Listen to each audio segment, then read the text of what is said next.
Hi guys, in this episode I have something slightly different for you. The topic is cryptids, and I'm joined by a very special guest, Entropic Society. Thanks again for joining me. I have some new stories and some re-recording of some older stories which may have came out a little quiet in my early days. I'm happy to re-record some more old stories if there's any interest in the subject. Maybe I can mix in some new ones with the old ones. Let me know below. Like I said, today's video is all about cryptids. Be they at sea, in the woods, in caves, or elsewhere. This is an exciting video because East meets West, as Entropic Society has brought his own stories. Sit back and relax and join us for an ambient video where the locations and sounds will change to match the stories. Thank you so much for watching. Please check out my guest channel and show him some love. Like, share, comment, subscribe, and when you hear the bells, hit the bell. That's lame, sorry.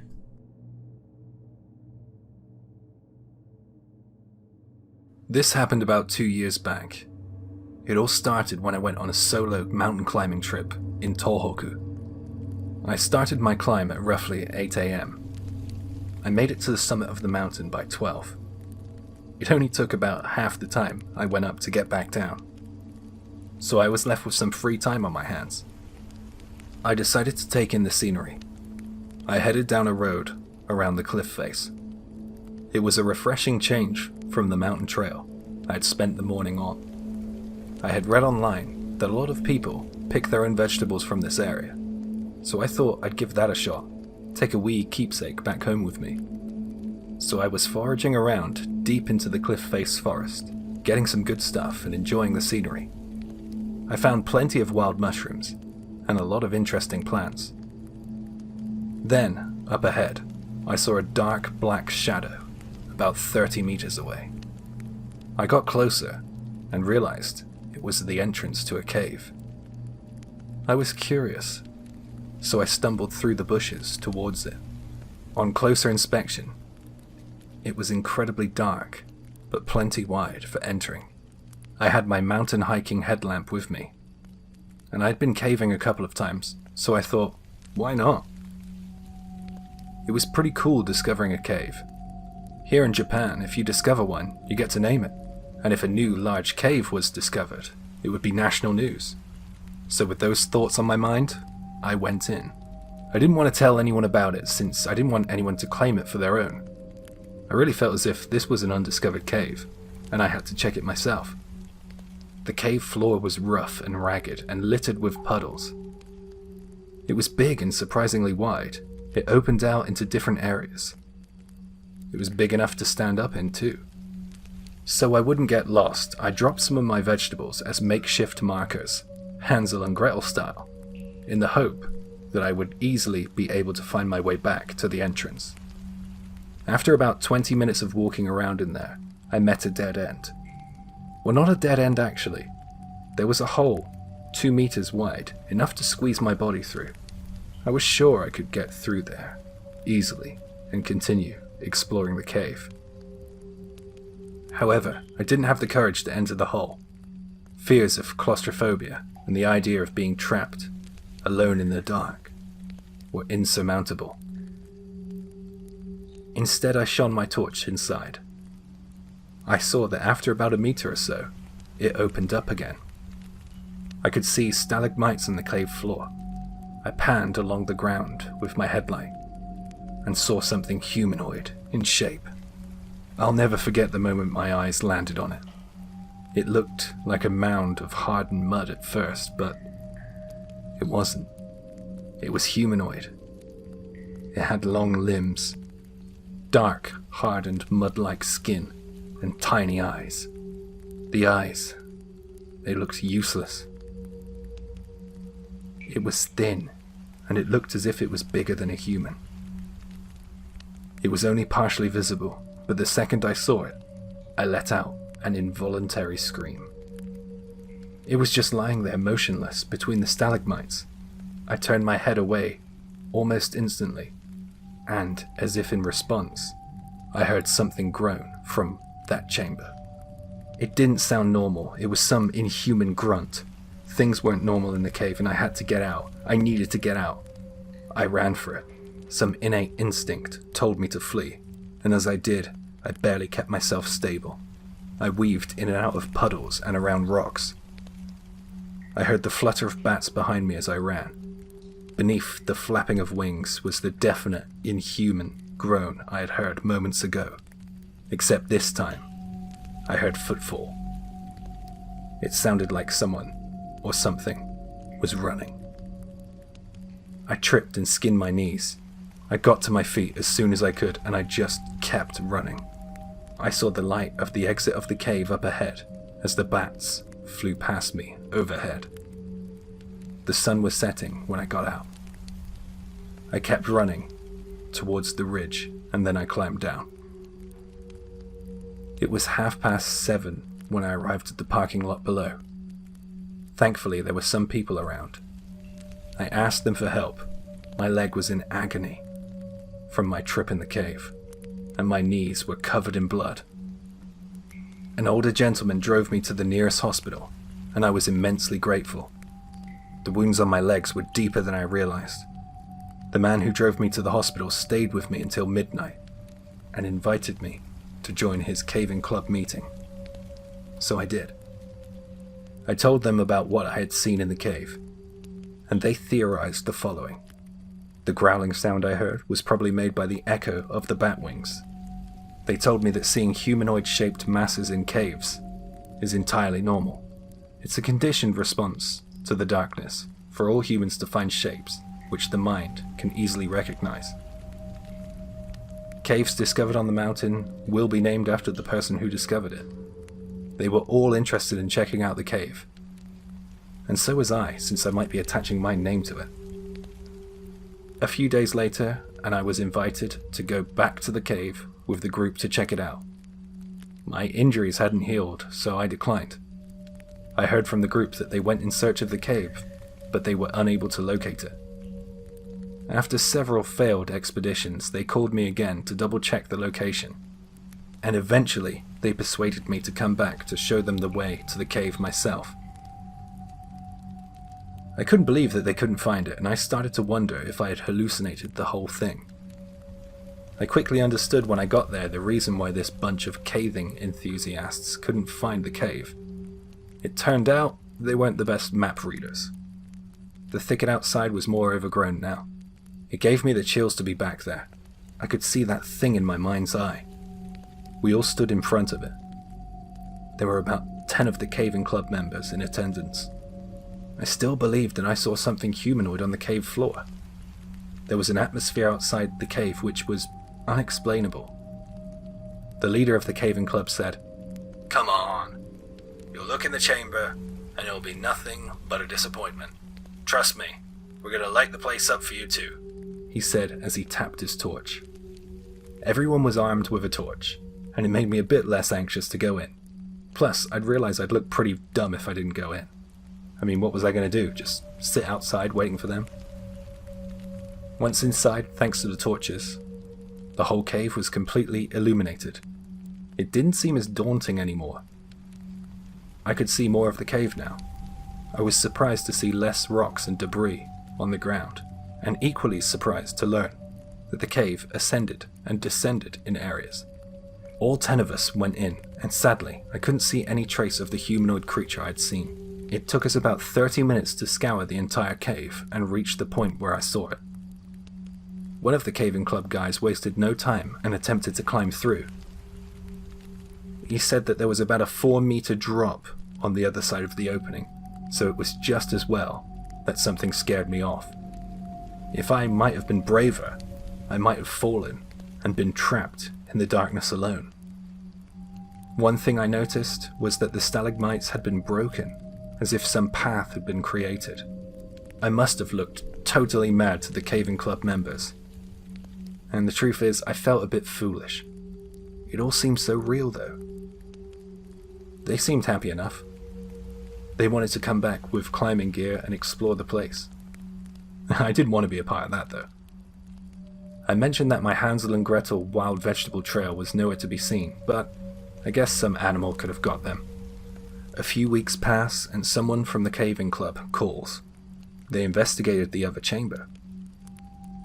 They said that they found a pile of strange things in there. climbing gear, watches, bones, clothes, and a pile of vegetables which had begun to rot. Something was in there. Probably still is. I don't ever want to go back.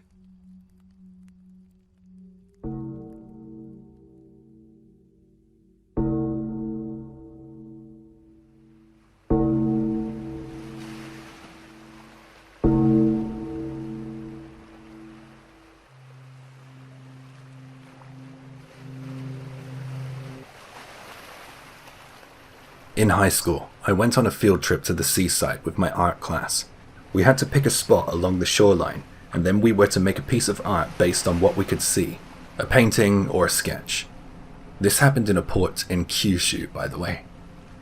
My friend and I decided to paint a picture of a ship in the harbour. It was a quiet and relaxing morning.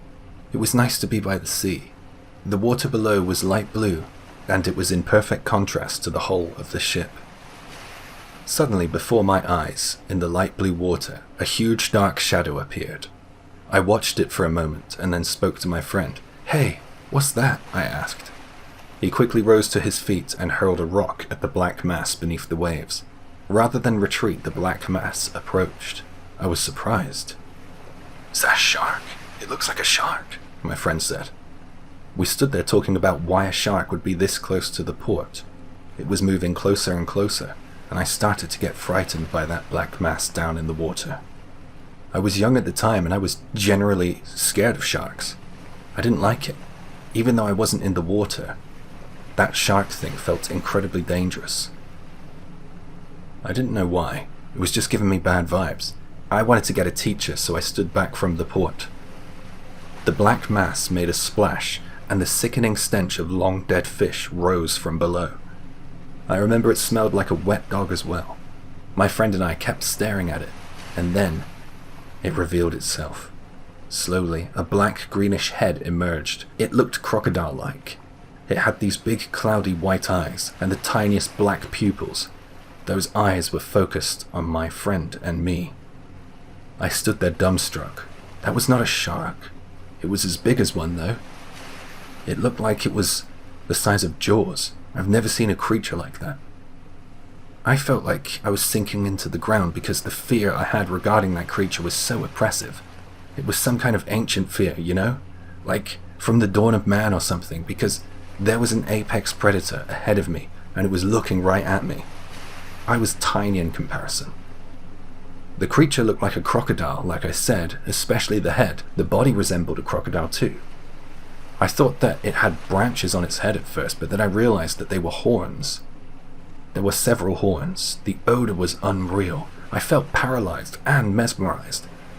About 30 seconds passed and I was staring at this thing and it was staring at me. I thought it was a dragon. Then the dragon croc-looking thing slowly disappeared beneath the waves. Of course, no one I told this story to ever believed me. I don't believe that it was a dragon, but it was something I had never seen before or since.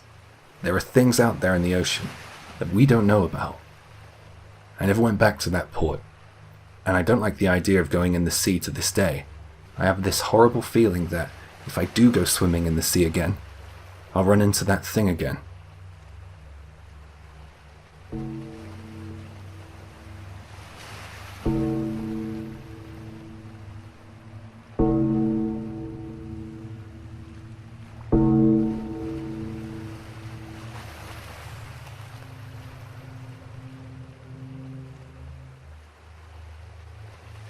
This happened when I was in high school. I was part of the sailing club, and we were at sea. We often went out to do training and things like that.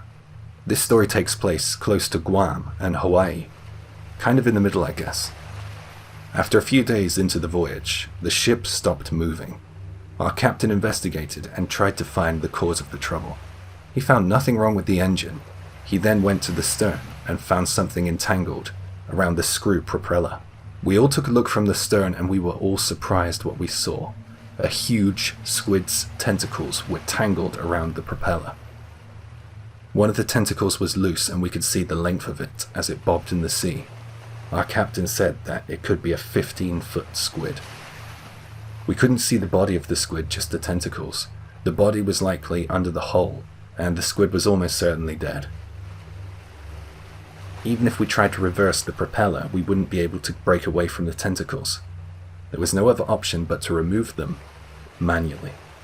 So with ropes, carabiners, knives, and a saw, 2 divers slipped beneath the surface to free our ship from the grip of the squid.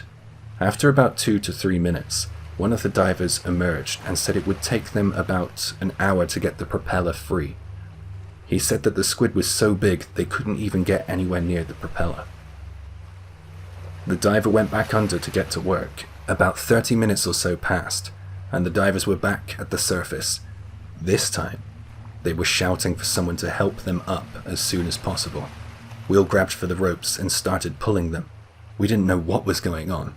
While we were hoisting them up, something smashed against the hull of our ship, causing it to shake and lilt. It felt like an earthquake. The divers were finally back on deck and everyone was panicking. Then a second crash came to the hull. It really made the ship rock. We were all silent, scared silent. We couldn't do anything but look out across the deep, dark ocean. The body of the squid was now at surface level, and then we saw it. A huge shadow approaching it. The biggest shark I've seen in my life was only meters away from me. It was about 10 foot below the surface, and it dwarfed that 15-foot squid, despite not being directly next to it. It looked to be over 65 foot, and if you consider that it was 10 foot below the surface, it would make it larger than that. Seriously, this thing was the length of a bowling alley, and then some.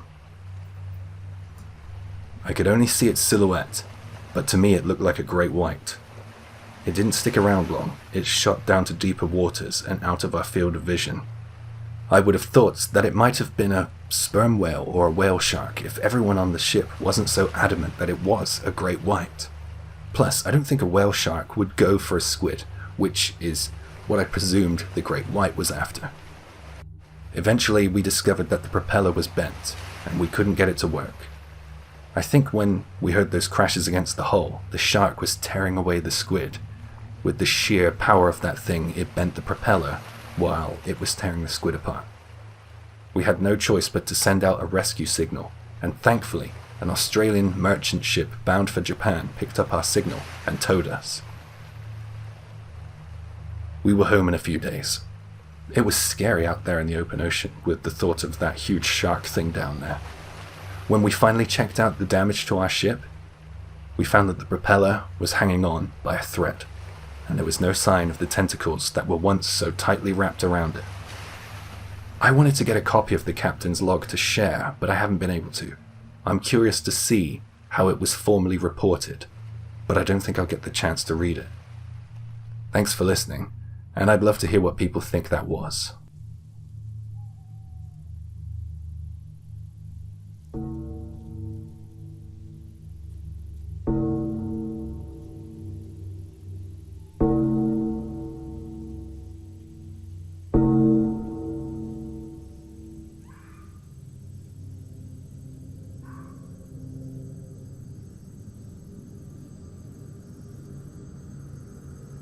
My dad died last year in a car wreck, which was a terrible tragedy.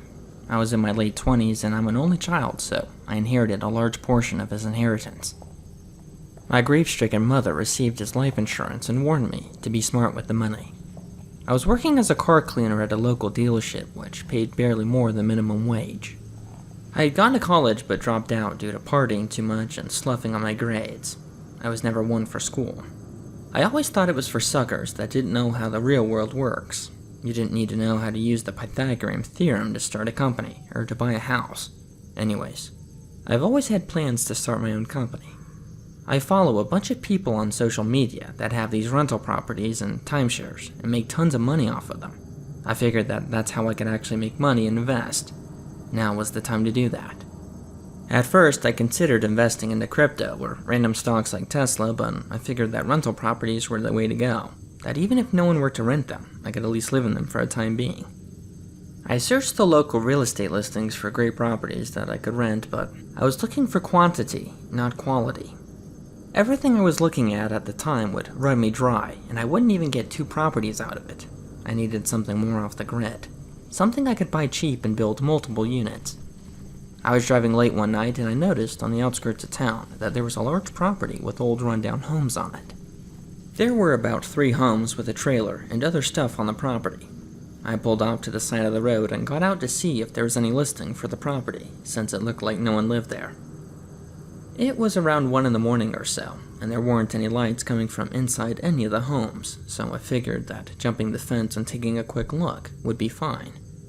The fence was an old rusted barbed wire fence that had tons of slack on it, so I was able to easily step over it. I walked quickly with my smartphone out and turned on my flashlight feature. The more I walked onto the property, the more I saw trash and other garbage lying around. I noticed that there were 2 old-looking cars that were around the late 1970s with rusted frames and non-existent glass in any of the windows. They were parked next to this old trailer that was missing a door. I skipped over the trailer since I was not interested in it, and would end up throwing it out anyways if I was given the chance. I took a quick look at the outside of the house, or what was left of the house, and knew right away that I wouldn't be able to use them since they were structurally unsound. However, despite not wanting to keep the house, curiosity did get the better of me, and rather than just accepting the house as being unsafe, I decided to take a look inside. The interior was equally unimpressive as it revealed a ruined result of a decaying home. At first glance, the walls were lined with graffiti and the floors were covered with trash. However, there was something off about the graffiti on the walls that began to give me a sense of dread. Normally, graffiti is random ramblings of curse words, slurs, and your occasional outlines of obscene images. However, this graffiti looked different. The markings on the wall looked more coordinated in terms of color and in style of images. After closely shining my smartphone's light upon the dirty brown walls, I then realized that the markings were symbols, all with different colors and shades of red. Some markings looked newer than others. I didn't want to say that the symbols were letters, but they were unlike anything I'd ever seen. Amongst the symbols were also very grotesque depictions of stick figures being subjected to what I can only describe as some type of evil force that would either torture or consume the stick figures in some way. These depictions also followed the same style that the symbols were drawn, as if the symbols in the drawings were all from the same source. After seeing no more than a few minutes of what I can only imagine to be mad rantings of an extremely disturbed person, I decided that what I was seeing was enough for me to leave. However, I was also compelled by a completely morbid side of me to take photos of these images, mainly to try to see if I could find the meaning of any of this on the internet. As I was taking photos and slowly making my way out of the home, I noticed that the symbols led me to a doorway that had a set of stairs, going downwards. On the doorway, however, was written a word that I did understand. A word that both disturbed me but also grabbed my attention in a way that I couldn't turn down, despite how terrifying it may have been. The word was hell. My body was telling me that there were unspeakable horrors awaiting me in the darkness that laid beneath, but my mind was all too curious. I shined my phone's light down the half-dozen wooden steps and saw that the writings continued. My step on the stair let out a creak that shook every bone in my body. It was as if I was awakening the devil himself. I held my breath as I continued down, knowing fully well that I already made enough noise to alert anyone of my presence here. My descent down was exponentially worse. There was no moonlight coming in from broken windows to supplement additional light like it did upstairs. This basement carried a fog of darkness and an ever so slight tinge of hopelessness. The basement reeked of death and decay that smothered you like a dirty blanket that you couldn't remove. I could feel myself losing my mental fortitude, as if I would be enslaved to this basement forever. I reached the bottom of the stairs and, either out of habit or for a cry for help, I tried the light switch that laid at the bottom of the stairs. To my shock and pleasant surprise, the basement imperfectly illuminated a dirty yellow glow, casting undeserved light on the wretched filth that inhabited the basement. The only light bulb that lit up the basement was next to another doorway in the corner of the basement. I could see old furniture covered with black mold and mounds of what looked like wet carpet in the middle of the floor. I noticed despite the mess that the floor in the middle had more writings, except these looked much more different than the ones upstairs. These looked like symbols from upstairs, but they were neat and organized in what appeared to be a perfect circle. I was preoccupied with the symbols on the floor and the light being inadequate for basic vision that I didn't realize that the wet mound of carpet that laid in the center of the circle was actually decayed flesh of an assortment of animals. That is, until my flashlight better illuminated the horrors before me. At that very moment, my eye caught movement ever so slightly coming from the doorway next to the light. I didn't see a demon or a serial killer with a hockey mask. What I did see was a long protruding arm reaching towards the single bare light bulb, grasping it with impossibly long fingers, and crushing the bulb and the only other light source besides my pitiful phone. The bulb made a loud popping sound, causing me to jump and drop my phone into the mound of flash. Thankfully, my phone landed downwards where the light on the back was still able to cast light upwards. I didn't bother going for my phone at all, but rather, I ran through the basement, up the stairs and out of the house. The next thing I knew, I was outside and out of breath. I'm not entirely sure if I was followed or not, but nonetheless, the experience was one I never forget. I jogged back to my car, looking back at the home that hid those horrors beyond my imagination, half expecting to see some ungodly creature crawl out after me, but nothing. I stood half terrorized, yet also confused. Is it possible that I imagined that? Not the writings or the mounds of flesh, but the arm. The basement was dark and I couldn't see that well. Well, regardless, there was no amount of money that could have been offered for me to go back into that basement to retrieve my cell phone. Needless to say, I was no longer interested in this property.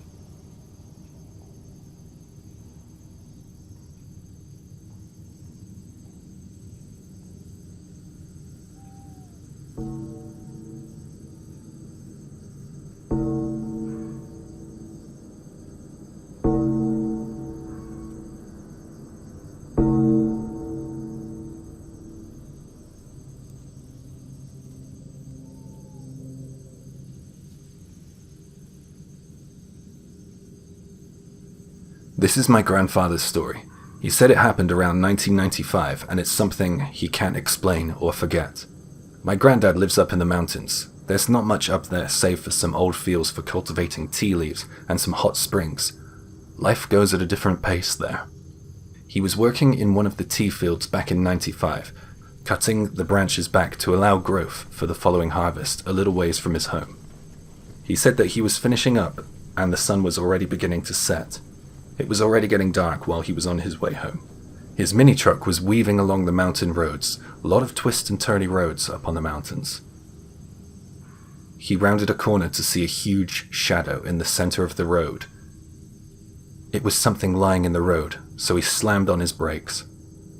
It was a huge buck, a dead deer lying in the road, most likely hit by a car. As the lights from his mini truck illuminated the animal, he noticed something by its stomach. What looked to be a stray dog was plucking at the deer's belly. He said seeing animals in the mountains wasn't something uncommon, but something about seeing this deer and the dog freaked my granddad out. Something was off. He honked his horn so the dog would get out of the road. He said that the scene made his skin crawl. The dog, alerted to the sound, spun round to face my grandfather's truck. He got a better look at it, and he said seeing it made his innards turn to ice. That stray dog. No, not a dog. A dog doesn't have a head that size. Its head was about the size of a third of its body. It looked way too big for its body, like it would struggle and might drag it around. The image of that thing's face, in the white light of his headlights, is burned into his memories. Its eyes dilated and glistened as it fixed a stare at my granddad. He says its head was densely covered in black fur, yet the body wasn't. It was covered in white fur. The face of the thing looked human, in its mess of mangy beard. My grandfather was frightened by this thing. He didn't want to see it anymore, so he repeatedly honked his horn at it. That thing turned its back on him and continued to snap at the dead deer. He said even though it looked human-like, it had elongated jaws. It smiled. He said he saw the creature smile. It grabbed the deer by its leg and dragged it to the side of the road. That thing was like half its size. How the hell is that even possible? He needed to get away from it, so he slowly pulled the truck past the deer and caught a closer and final glimpse of the creature. Its face was smeared with blood and guts. He said it sounded like it spoke to him. It said only a couple of words. Ochiru, yo. So Grandad sped off around the mountain roads in the direction of his home, shivering in the car, focusing on the words he thought he heard that thing say. When he realized what that thing was trying to tell him, he slowed down. Just in time. That creature had said, "It's going to fall." And before him, a great cedar tree collapsed in the road, narrowly missing his truck. He said he believes that thing was a mountain god, and he thinks it was trying to warn him of the danger he was heading for, but he's unsure why.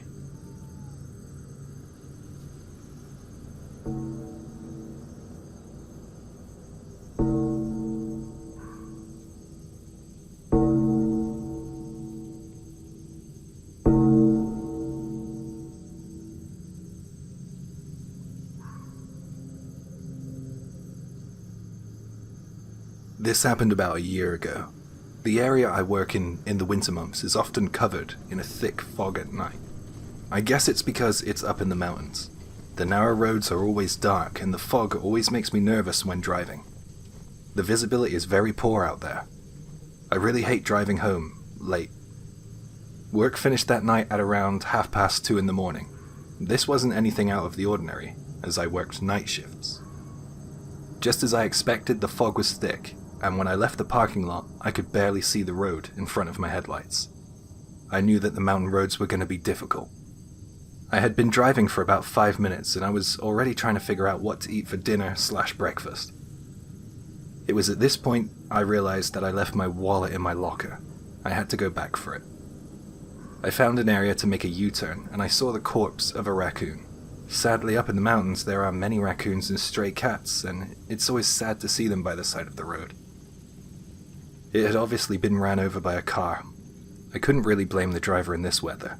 The fog gets so thick. I'm just glad that it's never happened to me. I don't know how I would cope. I'd feel so guilty. I made it back to work, scanned my keycard, got in, grabbed my wallet, and in a matter of moments, I was back on the road again, heading in the same direction I came from. My mobile phone started ringing. It wasn't uncommon for friends to call me this late, and my best friend was a bit of a night owl. I pulled over in the same spot. I made my U-turn to answer his call. The fog lights illuminated the raccoon's body. I didn't like it, so I turned them down a little. I saw something big moving in the field by the side of the road, only a few meters away from the raccoon.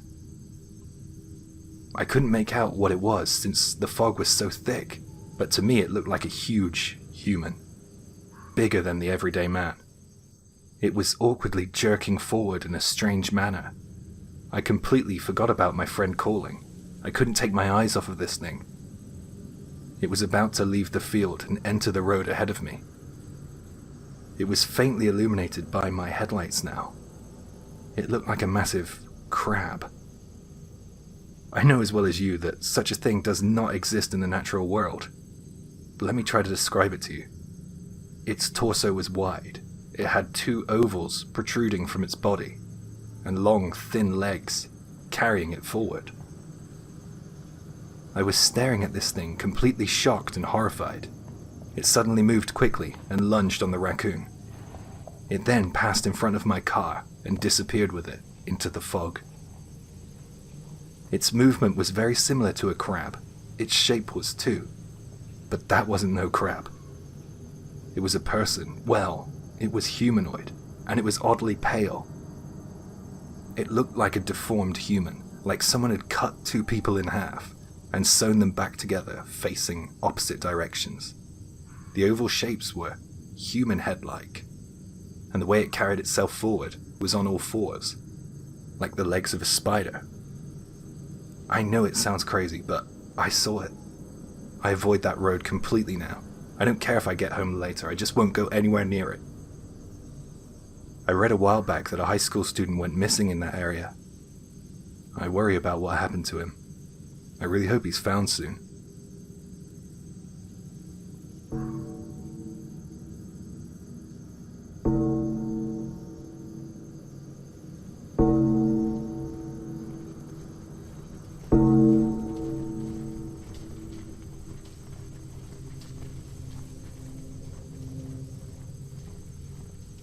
My grandfather used to work as a farmer and in the forest.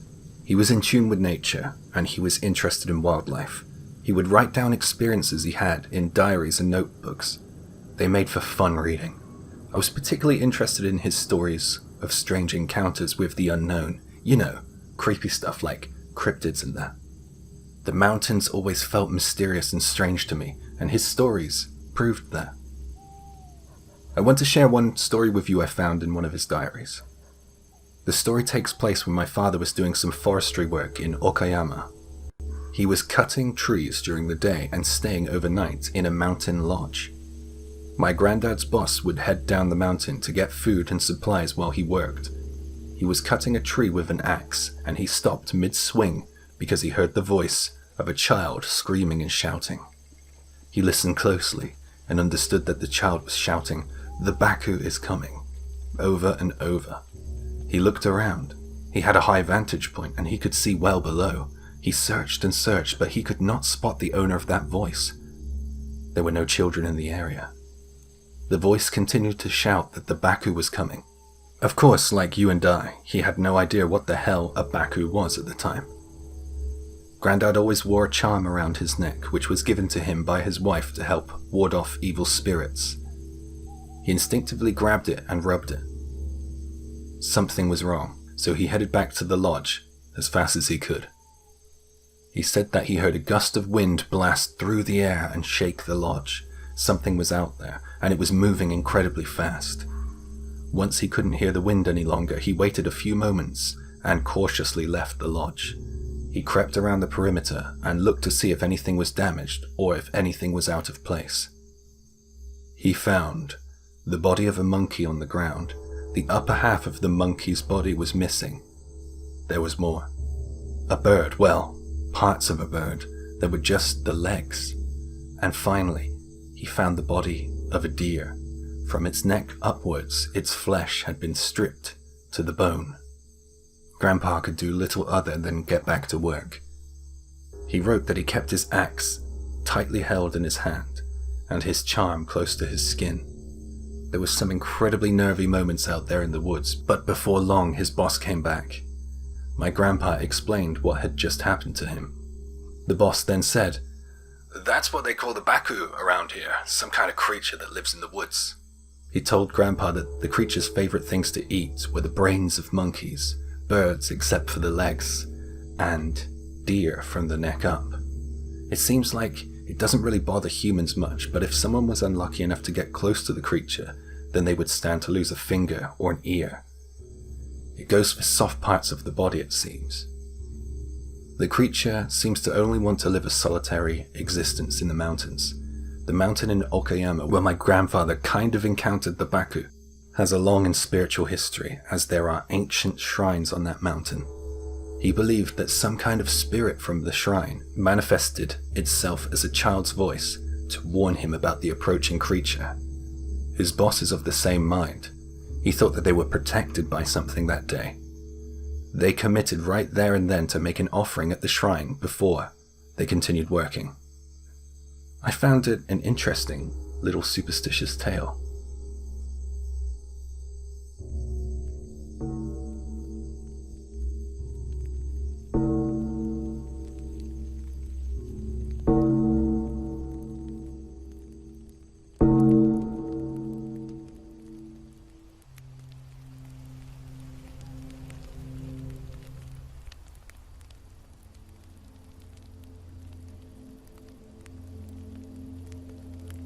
My name is Brenna, and I work as a paleontologist, which is someone who finds and restores fossils for a living. I really enjoy my job because it allows me to work with limited human interaction, and because I genuinely enjoy finding new fossils. It's like working on an extremely hard puzzle in which you have to find the pieces. I always get a sense of accomplishment when I either put together an incredibly difficult creature, or on the rare occasion when I find a new species. We were called to southern Utah in a remote section of national parks where rock formations and caves are prevalent. This place alone is home to so many unique dinosaur finds which often surprise people. When we go to locations like Utah, I bring a small team with me which is about 3 people, including myself, and we stay on site. Thankfully, my team consists of another girl named Katie, who's around my age, and an older gentleman that we call Papa John, who is in his early 60s. Papa John had been doing this gig longer than me and Katie had been alive. He was super cool to work with and was also a complete stoner, which makes our camping trips all the more enjoyable. When we would take the crib, we'd bring a camper with us and usually just stay in there together. Thankfully, Papa John isn't a creep, but rather a grandfather-like figure which makes sharing the same space for a few weeks bearable. Katie is like most girls where I'm not. I've been told that I give off a punk vibe, but I don't quite see it. It's probably because of my tattoos. Anyways, back to the story. We had been working on the side of this mountain one day, getting samples for a possible site to find more fossils, when Papa John goes for one of his walks, aka his smoke break. When I say smoke, I don't necessarily mean a cigarette. Instead of old John coming back with blazed eyes and a slight stagger in his step, he comes back, out of breath and with excitement.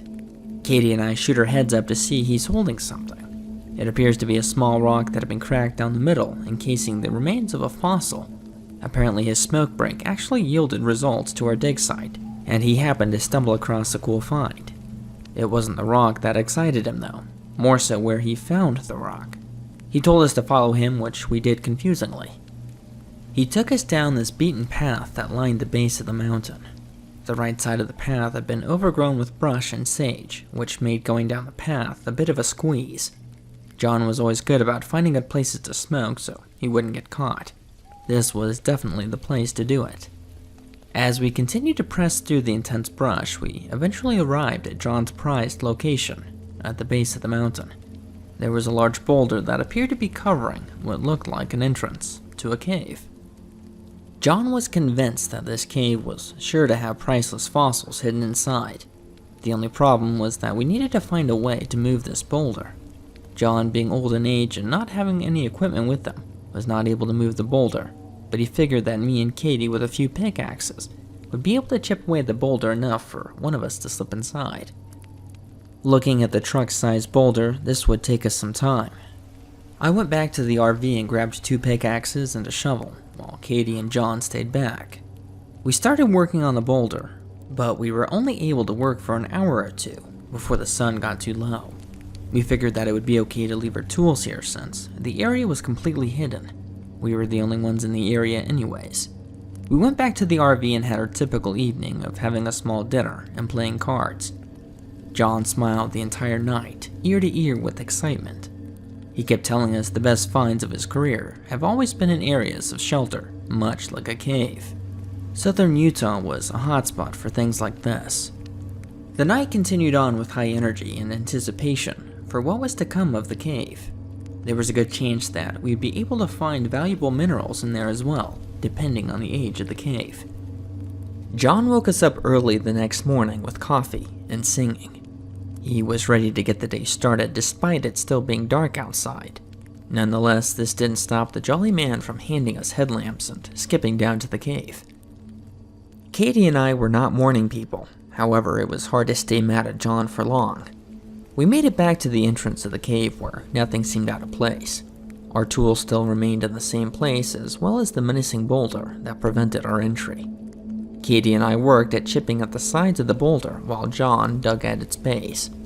The chipping seemed nearly pointless since the progress was so minimal. I was certain that the right people with the right equipment would be able to move this in mere seconds, but time nor money happened to be on our side. About halfway through the day, John was able to dig enough at the base of the boulder to make it shift about a foot. This was just enough to open a small hole near the bottom where the boulder met the cave. Although being a small opening, it was just enough to send one person in without any gear. John was too big and I had claustrophobia, so I definitely wasn't going into the entrance until the hole was bigger. This left it to Katie, who was always up for a challenge. She took off her gear and got on her hands and knees and tried wiggling her way in. She kept her headlamp on from earlier this morning and peered inside. She told us how large the cave was and that we definitely all needed to come in and explore it. We handed her her gear and told her that we'll keep working on the boulder without her while she explored. We told her to be careful and not to get lost. Caves were notorious for people going missing.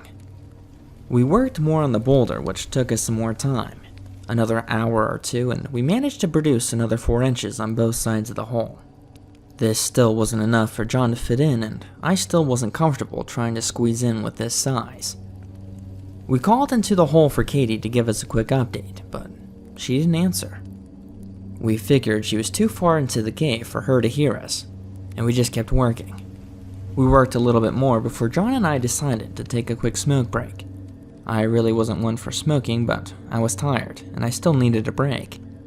We just sat off the side of the boulder, and John and I lit a smoke. I drank a Powerade that had been in my bag while downing a Cliff Bar that had since melted from this morning. I was catching a bit of secondhand smoke from John's weed, and I felt a little lightheaded. John and I were talking about music and other random things when we heard a muffled scream coming from inside the cave. We looked at each other, rather confused, and snapped out of our trance we had. John and I both ran over to the hole and peered inside while shining a flashlight. "Katie, are you okay?" John's genuinely concerned. However, we got no response, which was rather concerning. John looked to me with shock on his face. "We need to open this cave right now," he said. A chill went down my spine when I said I'd go in just to check on her. John looked even more surprised. "Bruna, are you sure? You don't have to do this. I know you have claustrophobia. We can work on the boulder some more so you don't feel so claustrophobic." I sized the slightly bigger hole up in my mind, and I figured it was doable. Frankly, this was a lie. I took off my bag and put on my headlamp. The lamp wasn't very bright, but it was better than nothing. I started going in head first, and I worked my way in. The cave immediately opened up once I got a few feet inside, which was reassuring. However, I felt pressure on all sides of my body while pushing through. This triggered my phobia, and I began to slightly panic. I pushed through more hastily and finally made it in without having a full panic attack. I felt proud of myself. I was able to overcome one of my greatest fears that I had in a very much needed situation. I snapped out of my self-congratulations and began my search for Katie. The cave was tall and was somewhat wide, but completely dark save for the small hole of light I just entered from. The hole was able to illuminate about 20 feet or so, but anything beyond that was completely dark. I was able to notice that on the ground were footprints. Footprints who would have had to have been Katie's. This should make finding Katie rather easy for me, since the cave had yet to split in other directions, which caves were known to do. I made sure not to wander too far, yet I kept a watchful eye out for Katie.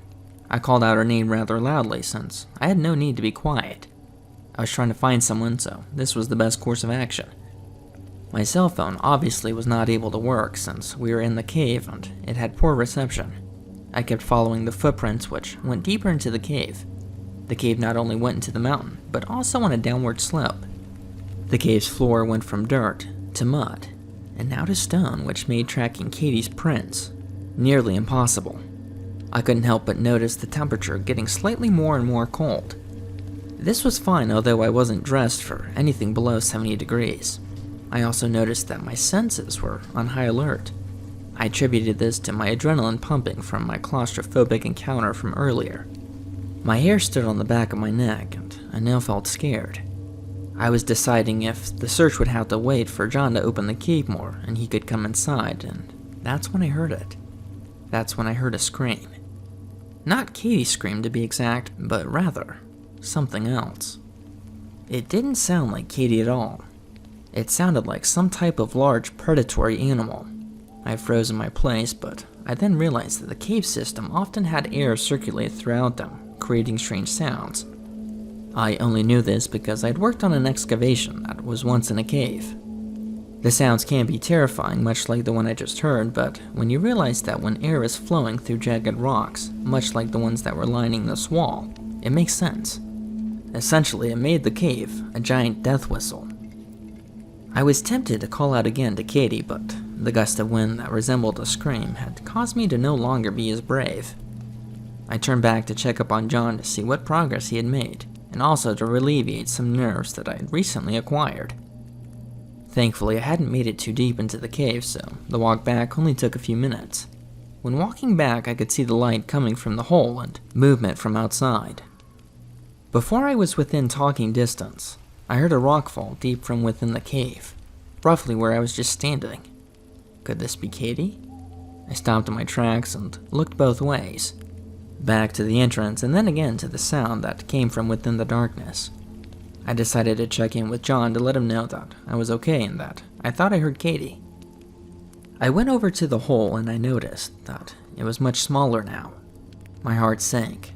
There was no way I was going to be able to get through this hole. "John, what happened to the hole?" I screamed. "Sorry, Brenna," he shouted. When I was digging the boulder, it readjusted due to the soft soil. However, I heard Katie on the other side of the boulder. "Brenna, I found a way out of there," she exclaimed. "You just need to go deeper in and take a left at the large stalactite. From there, you'll be able to hike up and out near the camper. But be careful. I think there's something living inside." My fear became paralyzing. I know that Katie was just trying to help, but that information absolutely terrified me. I just considered waiting by the entrance until they were able to shift the boulder again, but that could take hours. Plus, I could tell that it was getting dark outside since the light that was coming in was much more dim. My thoughts raced about the gust of wind and the rock that fell from earlier. Hopefully that was the cause for the rock to fall, and not some large animal that was going to eat me. I hiked a good ways into the cave, but I'd yet to see any mineral formations that even resembled a stalactite. Thankfully, my LED headlamp had fresh batteries from this morning, so I could count on those for a few good hours of light before my light gave out. I walked further in and heard a wind of gust, much louder this time. However, it didn't sound like the one from before. This time it had a whistle to it and actually felt the gust of wind. This was both good and bad since whatever I heard earlier might not have been a wind gust. However, this did mean that I was near a cave entrance. I pressed on further into the cave, doing my best to stay calm and to find the underground landmark to guide me to the exit. But the further I went, the more I felt despair and hopelessness. I'm not exactly sure if this had anything to do with the cave itself or the looming idea of there being something malicious hiding in its depths. I did my best to try to stay silent so I could try to hear more wind gusts, but also to try to stay concealed in the darkness that surrounded me. Up ahead, I heard something. This time, it wasn't a gust of wind or a scream from some kind of animal, but rather shuffling, as if something was walking on all fours and they were crawling throughout the cave. Not knowing what to do since I had no way to defend myself, nor anywhere to really run, I did the only thing I could do in my state of panic, which was to turn off my light. This was a huge risk, since most of, if not all animals that inhabit caves have the ability to see in the dark. If this was the case, then turning off my light would only put me at a disadvantage. I had to act fast since whatever was coming at me seemed to be coming quickly. There was a good chance that whatever it was had already seen my light, but I had to try. I turned off my light and held my breath. The shuffling continued up until where I was standing, and it stopped. My heart sank and my blood froze.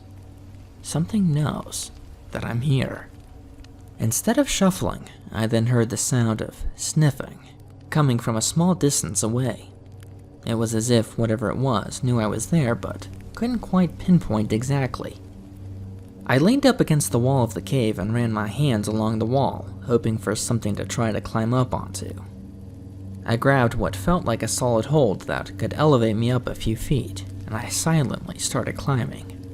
My feet felt around for any type of support to try to help lift me, but I felt nothing.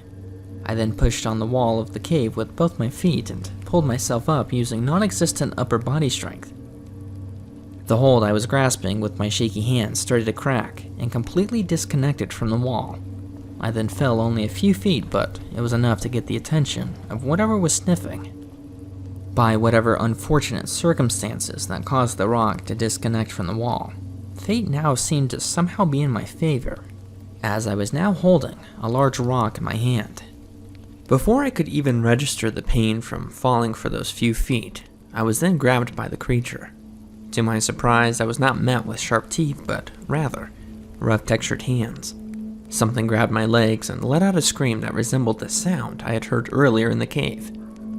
My instincts kicked in and I swung the rock that I was holding in the direction of the scream and instantly connected with soft tissue. But I also heard a cracking sound upon connection, then sobbing sounds. I was confused as I was under the impression I was being attacked by some kind of animal, but it was now crying. Did I just hit someone in the face with a large rock? My adrenaline was at an all-time high and I was very confused. I turned on my headlight not thinking about the situation, and I instantly regretted it. My light shined on what looked like a woman, but her hair was ragged and it covered her face. The woman was wearing pelts of fur from other animals which looked like they were rotting. The woman was clutching her face that was spewing dark red blood profusely. The woman was crouched down, which made her seem normal size, but when I tried to speak to her and apologize, she glanced over at me through her matted hair and stood up. The woman was grotesquely tall. I was more confused than anything by this. Her arms were long and connected to ungodly-looking hands. Her hands had long brown fingernails that resembled claws. The woman was no longer sobbing, and she removed her hand from her face, revealing that I had indeed smashed her in the mouth with a rock. Her sobbing turned into rage as she revealed her teeth that were now reddened and broken. My first hit with the rock was a miracle, since I'm very uncoordinated. I tried to throw the rock at the woman, but I was nowhere near hitting her. I turned and immediately ran. I could hear the woman behind me drop to all fours and begin pursuing me. The adrenaline was able to give me a quick boost of stamina, but it didn't last long. I heard the screams coming from behind me, but to my surprise, I also heard distant screams ahead of me. It was as if she was alerting others. As I ran, I then entered what appeared to be a large opening in the cave. To my horror, it revealed a horrific sight of more creatures like the woman. However, they seemed to be eating something and were rather distracted by my entrance. I could see that what they were eating, due to the colors of the clothes of the person, were bright and recognizable. They were eating Katie. Thankfully, the creatures were preoccupied with their current meal that they seemed to not care that I was in their place. I continued past the small group and pressed on into the cave, looking for anything that could get me out of here. The woman, however, continued her pursuit, despite being a good distance away. The woman, or should I say creature, was starting to make ground as I began to tire from fatigue. All seemed lost as I didn't really have anywhere to go. There was a good chance that this cave didn't even have another entrance. However, my light then caught a flash of a stalactite that hung right before the entrance of two caves. I remembered Katie's instructions to take the cave to the left, which I did. The cave took a sharp left. Thankfully, the advice from Katie seemed to prove useful, as I saw that the cave veered up and to the left. The incline was steep and the ground was wet from moisture. A light current of water came in slowly, trickling in on jagged rocks, making my footing very slippery. I was then forced to go on my hands and knees to scale my way up without slipping. The wet rocks also seemed to slow the creature behind me enough to ascend without being attacked. I finally reached the top of the cave, and to my delight, it led to another small opening that led outside. Thankfully, it wasn't small enough to trigger my claustrophobia, but I did have to duck to get through. I went outside and saw that the exit was on the side of the mountain that seemed extremely out of the way. It was now nighttime and it was raining. I was able to quickly look around and see our camper a good distance away, and the lights were on. I wasn't sure if the creature was still behind me, but I didn't take any chances. I shuffled down quickly the steep mountain, and sometimes having to slide down on my bum, which tore up my pants, but I didn't care at this point. I could now feel the pain of all the scratches and bruises my horrific pursuit had incurred. My hands were cut and my legs ached from the small fall and from all the running. I reached the trailer and fell down while banging on the trailer door. I was met by Papa John and by Katie. I was out of breath and I couldn't say anything for a few seconds. I pointed at Katie in confusion, and I tried to explain what I saw in the cave. They were eating her. Katie and John both looked at each other and grinned at me with wide smiles revealing long, sharp teeth. Both then started to convulse and shake wildly, shifting into those creatures from inside the cave. They both grabbed me, and rather than kill me right then and there, they began to drag me back into the cave.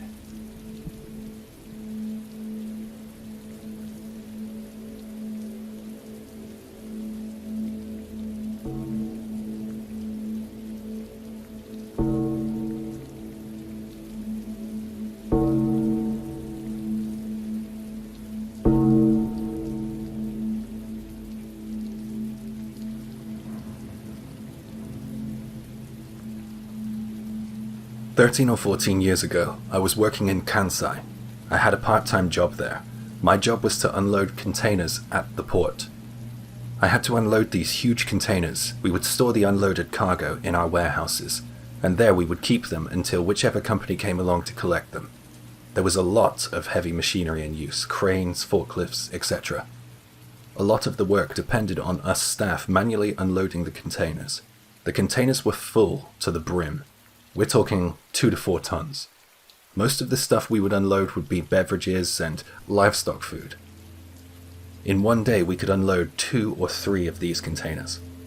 I remember one day we were unloading box after box of laundry detergent in the height of summer. Man, it was hotter than hell.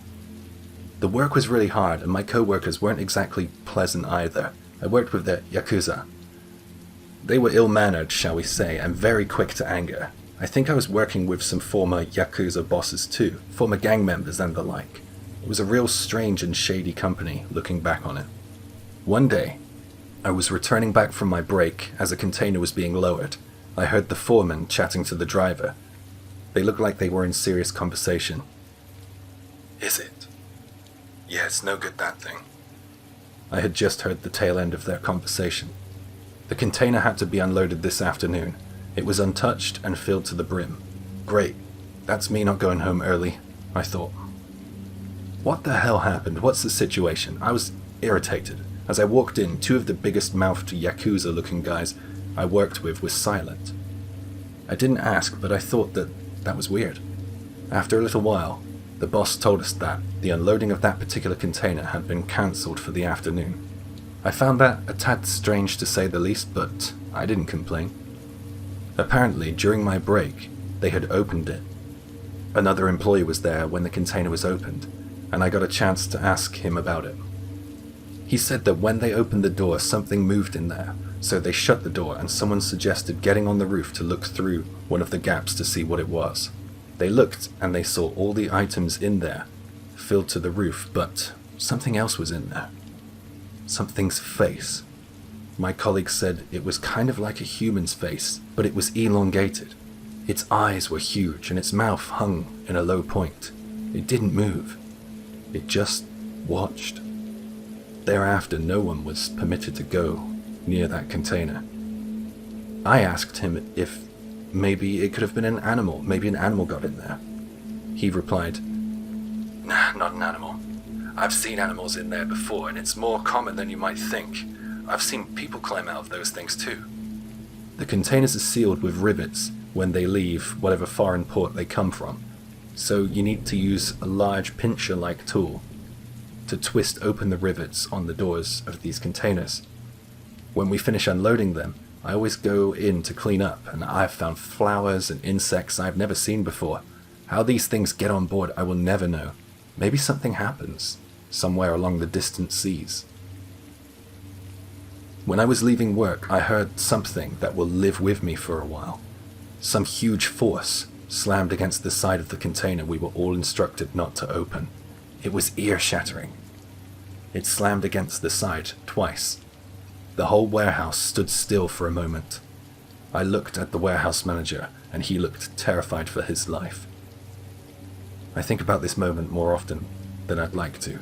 The next day, the warehouse manager pretended like nothing had happened. I handed in my notice. That was too much for me. I know what I heard. What proves me right is the fact that that container was moved to another part of the warehouse and wasn't opened. It must still be sealed to this day. I hope it is.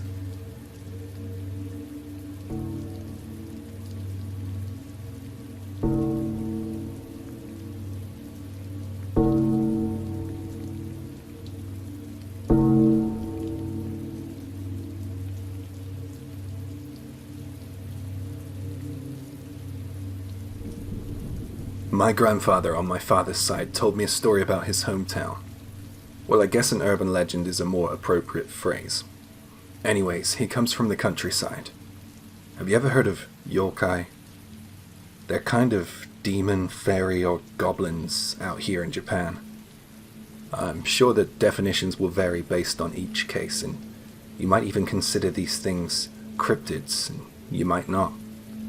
Anyway, Japanese folklore is rich with yokai stories, and I want to tell you about the one my grandfather warned me about.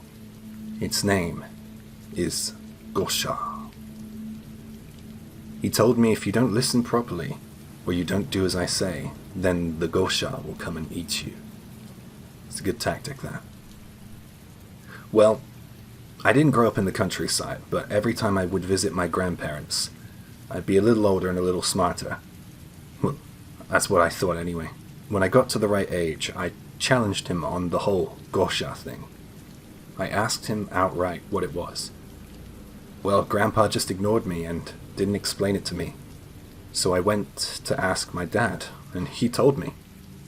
It's this creature that comes to take children in the night. We shouldn't talk about it, but legend has it that when it comes, it makes a terrible noise. Well, naturally, that scared the hell out of me, and my ears were pricked for every sound they could hear that night while I lay in bed. I wondered if I was just hearing things, but to me it sounded like I was hearing more than usual. I could hear this sound, which sounded like bicycle tires squeaking from below my window. It was like if you were riding a bike very slowly and applying the brakes as it slowed down. That's as best as I can describe it. Anyway, I tried to put this sound to the back of my mind. I thought that my mind might be playing tricks on me due to the story I heard. As much as I tried to ignore it, the sound persisted. I thought to myself, there's someone out there. When I went to look outside the window, I felt my granddad push me back down into bed. I didn't even hear him come in. He looked at me with a stern look, and even though no words were exchanged, I understood what he meant. Don't go near the window, and don't look out there. I heard that strange squeaking brake sound for 4 nights in a row after that. I needed the window open because it was midsummer. It was very distracting. These kinds of stories of monsters, yokais, and cryptids, however you want to categorize them, used to scare me when I was in elementary school. But as I got older, and as I realize now, I should have been more concerned that there was a prowler out there.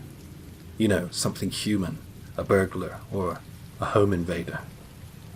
I spoke with the neighborhood kids. Some of them had heard these noises, and they didn't think it was some monster known as the Gossha outside. They, like me, thought that it could be a person. I was also told that the monster known as Gossha respected our national holiday, Obon, and it wouldn't be lurking out there. I know this is a pretty strange story, just stay with me though, as this is the premise. Obon is a festival here in Japan where the spirits return to our world, and it's a chance to pay respect to those spirits. We would always visit my grandfather in summer around Obon time. We didn't live with them. I think it was when I was in the 6th year of elementary school, our family decided to stay a little longer with my grandparents that summer, and I took part in Obon Odori. It was a festival, there was dancing and lanterns. Imagine those long summer nights as the backdrop for this story. The festival began outside the village hall. There was a kind of plaza there, and it was roomy and spacious. I remember thinking that it was a little late for us kids. I guessed that my parents didn't seem to mind, or they overlooked it. They were too busy enjoying themselves. When the sun set and darkness loomed around the town, I felt a little scared. The kids in the village had begun to shout, "Let's go to the mountain!"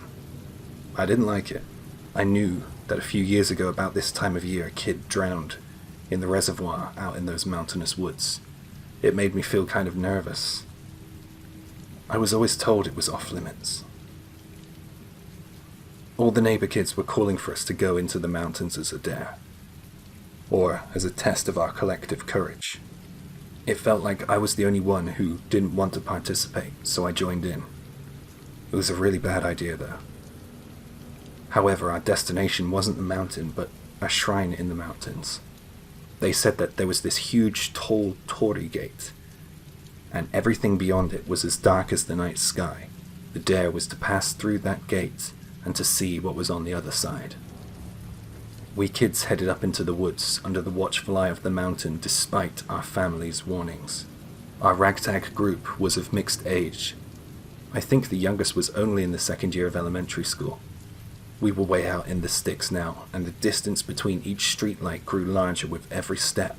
To be completely honest with you, I wanted nothing more than to go home. It was around this point that some of the younger kids in our little tribe began to cry for their homes and mummies and daddies. I felt like joining them, to be honest, but I didn't. Some turned back and began the long, lonely walk of shame back to the village, but the bulk of us continued. Some of the other kids shouted at them to go home, and I joined them. I was feeling brave. Once these kids got shouted at in front of all the other kids, it pretty much guaranteed that no one else was going to complain and turn back, unless we would all turn back. I didn't realize how far away this shrine was. I was worried about how much trouble I would be in. I was sure that my parents would be angry. Then I heard something familiar and something disturbing. I heard the sound of a bicycle braking slowly. It sounded like it was coming from behind us. One kid muttered, "It's the Gossha!" Another kid started crying. One of the bigger kids grabbed the crying kid by the hand, started back towards the festival. We decided that we couldn't head towards that sound. There was something out here with us, and I, for one, wasn't going to risk testing if this monster was real or not. I could hear the distant drums of the festival below, and I felt tears well in my eyes. Hearing those drums was somehow comforting, and I didn't want to take any more steps towards the unknown. I didn't want to see the Gossha. I didn't want to be in the woods by the mountain. I arrived back at the plaza long after 10 p.m.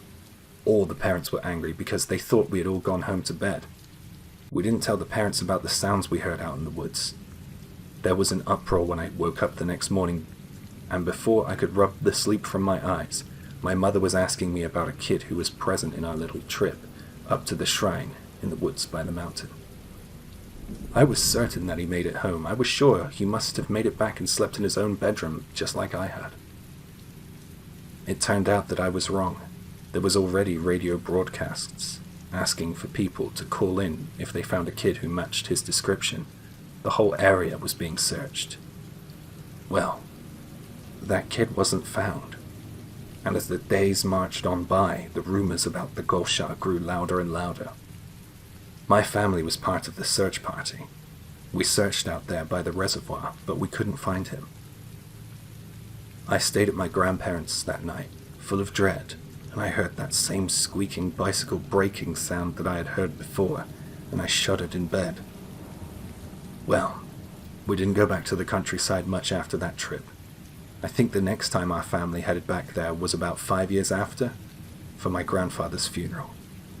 When we came back for the funeral, my relatives were all pleased to see me, and it was nice to be back. During the 5 years I had been away, the body of the missing kid had been discovered. Well, most of it. They couldn't account for one leg. News travels fast in small villages. People still said that they heard that breaking, squeaking sound from time to time, especially around the shrine. Some thought that it could have been the missing kid. Some thought that it could have been the Gossha. Others thought that there was no such monster, no such cryptid, just a disturbing and terrifying human, capable of abducting naive children. Apparently there was a well-known pervert in the area about 5 years back. I was relieved to hear that no other kids went missing in my grandfather's countryside town. I just think that it's amazing that I'm still around these days. I guess some superstitions and warnings from days gone by aren't foolish, but helpful. They have their functions. Who knows though? Perhaps there is something that lives out in the woods, known as the Gossha.